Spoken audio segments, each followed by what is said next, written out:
What in the fricassee? That's right, I'm gonna be making chicken fricassee today. It's awesome to say, but even better yet, it's incredibly delicious, super easy to make, and you are gonna love this one-pan meal. Fricassee is a French term, and it can actually be used as a verb to fricassee something, and to do that would usually mean to saute some chicken in some lard or in some butter until brown, and then stewing it alongside some vegetables in a really tasty broth. Essentially, we're gonna do that exact same thing. First, we need to knock out a little prep. Sound good? Let's cook. So this recipe classically uses baby onions or pearl onions, and because they're super annoying to peel, I'm going to show you a quick little trick. Start by slicing off that root end of each pearl onion. Should only take a minute or two, and then just add them to a bowl. We're going right over to a cooktop. I've got some boiling water. Simply add those in there, and we're going to cook them for 90 seconds. That's it, 90 total seconds. At that point, take them off. We're going over to the sink. We're going to drain them into a colander and then immediately begin to run some cold water over them. They're not going to stay hot for maybe more than 10-15 seconds. So once they are cool to the touch, we are good to head back over to our countertop, and here's all you do to remove them. Simply pinch them at the one end and they will push out the cut side that you made. Just will literally fly right out of the peeling shell. Super easy to do, maybe going to take you another minute or two. That's it. Now simply set those to the side because we've got some button mushrooms. The classic way to do this would be to peel the outside skin of the mushroom. This is actually how we learned it in culinary school, but it could be a little bit tedious, and if you're looking at this thinking there's no way in heck I'm ever going to do it, to simply clean your mushrooms, just grab a damp paper towel and wipe off any dirt or any unwanted sort of garbage hanging out on your mushroom. Either way is totally fine. I prefer to sort of peel them because, well, that's the classically trained chef in me. So now at this point, I'm just going to simply quarter them. So slice them in half and then slice them in half again. This is totally up to you. You can actually slice them even thinner if you'd like. Going to add them to a bowl just to set them to the side. And then last but not least, this part is completely optional. I'm going to add a little garlic, and you know me, I'm so sick of chopping garlic in this life. So I'm just going to run it right through a garlic press and then slice off any excess that didn't come through.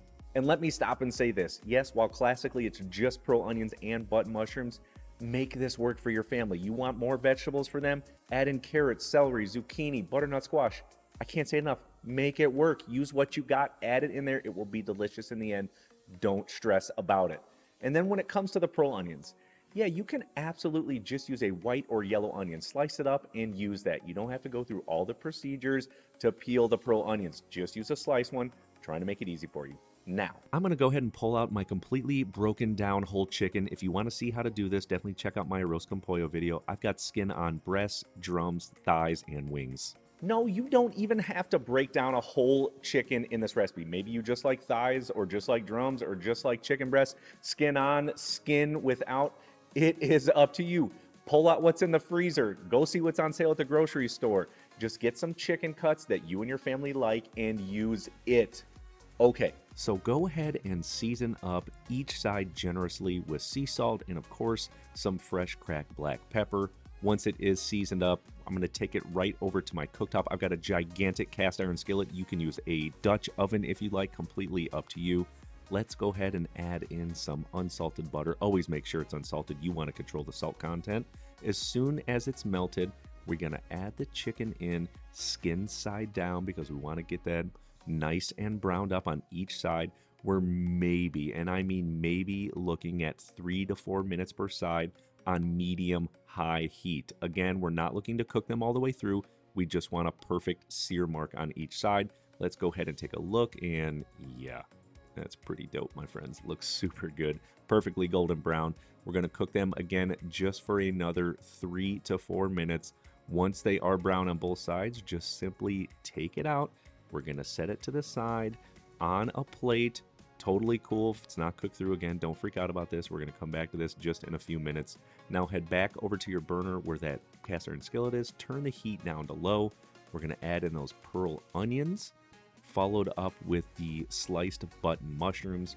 And don't worry if it seems super hot here. Again, we turned it down to low. Cast iron holds heat well, so it'll take a few seconds to come down in heat. Totally fine, you guys. We're not looking for full caramelization, but we're looking for a nice light brown and for them to be a little bit tender. Takes maybe 4 to 5 minutes to achieve this. At this point, I'm going to add in the garlic. We are going to mix that in. It only takes maybe 30 seconds. They say once you smell garlic, it's good to go. So if you're smelling it, we're good. Next, we're going to squeeze in a little bit of lemon juice because, well, it is actually classic to cook the mushrooms separate in a little bit of lemon juice, so I wanted to add that in. Hit it with some flour because we need to make a roux. We want this sauce to be nice and thick. Stir it in completely. It takes 3 tablespoons with this amount of butter in there, even after the mushrooms have soaked a lot of it up. This looks absolutely perfect, and because it calls for it, we're going to hit it with a little bit of Chardonnay. Going to add a nice, delicious wine flavor to this fricassee. We're going to mix it in. You're going to see that it's going to become thick very, very quickly. Totally cool. I'm going to add in some really good homemade chicken stock at this point. And honestly, maybe only 3 to 4 minutes later, you're going to notice how thick this sauce is. This is absolutely perfect. We're going to hit it with a bay leaf, some fresh parsley leaves, finally some thyme sprigs. We're going to season it well with sea salt and fresh cracked black pepper because this is the liquid that's going to finish cooking our chicken, and we want it to be seasoned very, very well. Once it is mixed in, at this point, all we really need to do is add the chicken back in. Don't worry about submerging it, but there is going to be some juices left on the plate. You definitely pour those in there because there's a lot of good flavor in there. You would simply now put a lid on it and cook it for 25 to 30 minutes on low heat or until the chicken's done. If you don't have a lid, here's how we used to do it back in the day with another pan or a half sheet tray. And it's like I say every single week, can't say it enough, Comies. Once you start understanding these fundamental cooking techniques like roasting the chicken, putting it back in, and braising in that flavorful liquid, oh my gosh, you start applying this to all of your cooking, it is going to be better than anything from the stores, anything on the restaurants, and anything your family and friends are going to give you because you know how to do this stuff. Next, what we need to do is head back over to that cast iron skillet, take the top off, and boom, so good. We're now going to finish it with a little bit of heavy cream. You could take the chicken out. I'm going to go ahead and leave it in there. No big deal. Grab a spoon and simply mix it in there.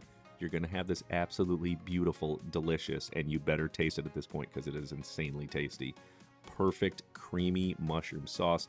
Looks absolutely fantastic. Now to plate up in slow-mo. I'm just going to seriously serve this up in this cast iron skillet because it looks way too good to take out of here and put on a plate. The chicken's perfectly cooked. It's an easy way to serve it up. I'm going to finish by garnishing. Got a little bit of fresh chopped parsley and some fresh thyme. I mean, it seriously looks incredible. It smells amazing. Can't wait to get in this. Check out this beauty.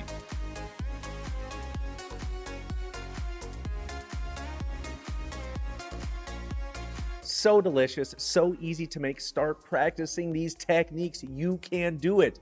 Be sure to like this video, subscribe to my channel, and check out this video because it is so bomb. And I'll see you on there.